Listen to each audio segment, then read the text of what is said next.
اکمل یوسف زئی فوراً سے اس کی جانب سے نگاہیں چرا گئے تھے، جبکہ وہ ایک آخری نظر ازنا کے وجود پر ڈالتا وہاں سے نکل گیا تھا۔ زرداد کی نگاہوں میں کچھ ایسا تھا کہ جس کے بعد رحمت منزل کا ہر فرد اپنی جگہ چور سا بن گیا تھا۔ ازنا کا نروس بریک ڈاؤن ہوا تھا، وہ بہت زیادہ سہم چکی تھی۔ اس کی حالت دیکھ رحمت منزل کا ہر فرد آنسو میں بھیگ گیا تھا۔ یہ لڑکی انہیں ہمیشہ سے عزیز تھی، لیکن اب آہستہ آہستہ بوجھ لگنے لگی تھی۔ ازنا اندر بے ہوش پڑی تھی، جبکہ باہر سب لوگ اکمل یوسف زئی اور ربینہ بیگم کو گھیرے بیٹھے تھے۔ وہ چاہتے تھے کہ ازنا کو زرداد کے حوالے کر دیا جائے، ان سے زیادہ بہتر تو وہ اس کی حفاظت کر سکتا تھا، تو پھر اپنے پاس رکھ کر وہ اپنے ساتھ ساتھ ازنا کی زندگی بھی خطرے میں کیوں ڈالتے؟ آج پہلی بار اکمل یوسف زئی کو بھی ان سب کی باتیں کافی حد تک بہتر لگیں تھیں۔ ہاشم دادا کا بنگلہ 6 منزلوں پر مشتمل انتہائی خوبصورت اور سب سے منفرد عمارت کی صورت بنایا گیا تھا، جس کی 6ٹھی منزل پر آگے کی جانب شیر کا دھاڑتا ہوا فیس بنایا گیا تھا۔ ہاشم دادا کی طرح اس کے بنگلے کی جانب دیکھنے سے بھی ایک دفعہ کے لیے خوف پورے وجود میں سرایت کر جاتا تھا۔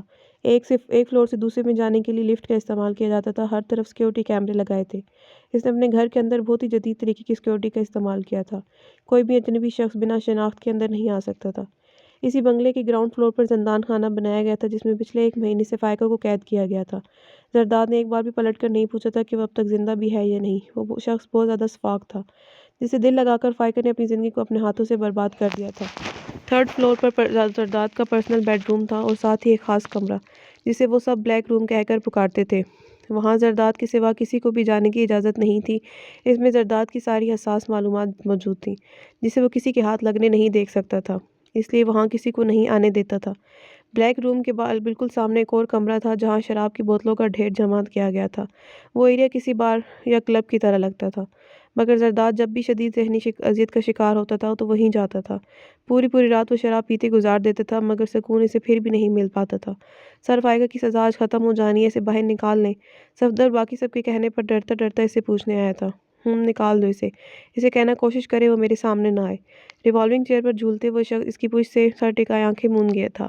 اس کے ہاتھ میں شراب کی بوتل تھی، جبکہ دوسرے ہاتھ سے وہ اپنی پیشانی مسل رہا تھا۔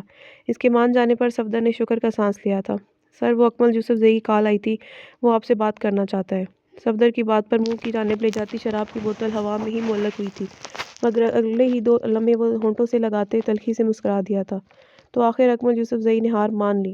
زرداد کی نگاہوں کے سامنے ازنا کا وہ آنسوؤں میں بھیگا سراپا آن ٹھہرا تھا۔ اس نے ہاتھ بڑھا کر صفدر کو خون ملانے کا حکم دیا تھا۔ مجھے آپ سے بہت ضروری بات کرنی ہے۔ اکمل یوسف زئی آج بہت ہی عزت و احترام کے ساتھ اس سے مخاطب ہوا تھا۔ بولیں سسر جی، میں سن رہا ہوں۔ زرداد نے وافر مقدار میں شراب پی رکھی تھی، مگر وہ چاہے جتنی بھی شراب پی لے پھر بھی اپنے حواسوں میں رہتا تھا۔ میں چاہتا ہوں تم ازنا کو اپنے ساتھ لے جاؤ۔ اکمل یوسف زئی کو اپنی ہی آواز کسی گہری کھائی سے آتی محسوس ہوئی تھی۔ وہ اپنے باقی خاندان والوں کی زندگی کی خاطر یہ فیصلہ کرنے پر مجبور ہوا تھا۔ ارے آپ یہ کیا کہہ رہے ہیں؟ اپنی بیٹی کو ایک درندے کو سونپنا چاہتے ہیں؟ کیا یہ سارے باپ ہی ایک جیسے ہوتے ہیں؟ مجھے لگا تھا صرف میرا باپ ہی بے ضمیر اور بے غیرت ہے، مگر آج تو آپ نے بھی ثابت کر دیا کہ آپ بھی کچھ کم نہیں ہیں۔ زرداد ہاشم خان نے آج تک اپنے باپ کا لحاظ نہیں رکھا تھا، اس انسان نے کیسے رکھتا؟ اس دوغلے لوگوں سے شدید نفرت تھی۔ اکمل یوسف زئی اس سے پہلے سے بھی کئی زیادہ نفرت محسوس ہوئی تھی۔ اس کی بات سن کر اکمل یوسف زئی کا چہرہ احساس سے توہین سے لال ہوا تھا، مگر وہ اس فیصلے سے پیچھے نہیں ہٹ سکتے تھے۔ میں چاہتا ہوں کہ تم ازنا کو اس طرح سے یہاں لے کر جاؤ کہ اسے لگے کہ تم اسے ہماری مرضی کے بغیر زبردستی لے کر جا رہے ہو۔ اگر اسے پتہ چل گیا کہ ہماری رضامندی اس میں شامل ہے تو میری بیٹی ٹوٹ جائے گی۔ وہ بہت نازک ہے، یہ بات برداشت نہیں کر پائے گی۔ اکمل یوسف زئی نے ڈرتے ڈرتے ایک اور شرط بھی رکھی تھی، جو زرداد کو مزید آگ لگا گئی تھی۔ تمہیں کس نے کہا میں تمہاری بیٹی کو لینے آؤں گا اکمل یوسف زئی؟ مجھے اس لڑکی میں کوئی دلچسپی نہیں ہے، نہ میں اسے اپنے ساتھ رکھنے کا خواہش مند ہوں۔ میں صرف تم سے انتقام لینے کی خاطر تمہیں اور تمہارے خاندان کو ٹارچر کر رہا تھا۔ دیکھنا چاہتا تھا کہ تم جیسا خود غرض انسان کب اپنی خود غرضی دکھائے گا۔ ویسے ایک بات سچ سچ بتانا، اگر ازنا یوسف زئی تمہاری سگی بیٹی ہوتی تو کیا اسے بھی ایسے ہی مجھ جیسے درندے کے آگے پیش کر دیتے، جو کب اپنے مقابل انسانوں کاٹ کر پھینک دے، اس کا کوئی بھروسہ نہیں۔ اتنا وحشی حیوان ہوں میں، پھر بھی اپنی اس لڑکی کو میرے حوالے کرنے کا فیصلہ کر دیا جسے اپنی سگی بیٹی کہتے ہو تم۔ تف ہے تم پر۔ زرداد ہاشم خان نے اکمل یوسف زئی سے اپنا انتقام پورا کر لیا تھا۔ اب وہ ازنا یوسف زئی کو طلاق دے کر اپنی زندگی سے نکال پھینکنے والا تھا۔ اسے کسی بھی انسان کی اپنی زندگی سے وابستہ نہیں کرنا تھا، مگر نہ جانے کیوں بار بار وہ روئی گلابی آنکھیں اس کے سامنے آتی اس کا سکون غارت کر دیتی تھیں۔ کیا تکلیف ہے اس لڑکی کو؟ زرداد نے وحشت کے عالم میں شراب کی بوتل دیوار پر دے ماری۔ وہ اپنی گن نکالتا اپنی جگہ سے اٹھا تھا۔ وہ اس لڑکی کے روبرو جا کر اسے اپنی زندگی سے نکالنے کا ارادہ رکھتا تھا، تاکہ آئندہ وہ لڑکی اس کے ذہن میں کبھی نہیں آئے، مگر وہ یہ نہیں جانتا تھا کہ وہاں جا کر اپنی زندگی کی سب سے بڑی غلطی کرنے والا ہے۔ اس نے اس واقعے کے بعد خود کو کمرے میں بند کر لیا تھا۔ سب گھر والے خود سے کھنچے سے معلوم ہوئے تھے۔ وہ خود کو ان سب کی خوشیوں کا قاتل سمجھنے لگی تھی۔ جب اس گھر میں کوئی خوشحالی آتی تھی وہ ان سب کی خوشیوں کو اداسی میں بدل دیتی تھی۔ اگر اس کی وجہ سے اس گھر میں کسی کو نقصان پہنچا تو وہ خود کو کبھی معاف نہیں کر پائے گی، مگر وہ یہ نہیں جانتی تھی کہ وہ ان سب لوگوں کی مجرم نہیں بلکہ یہ سب اس کے مجرم تھے۔ وہ تو ان سب کی ڈھال بن کر کسی مہرے کی طرح استعمال کی جا رہی تھی۔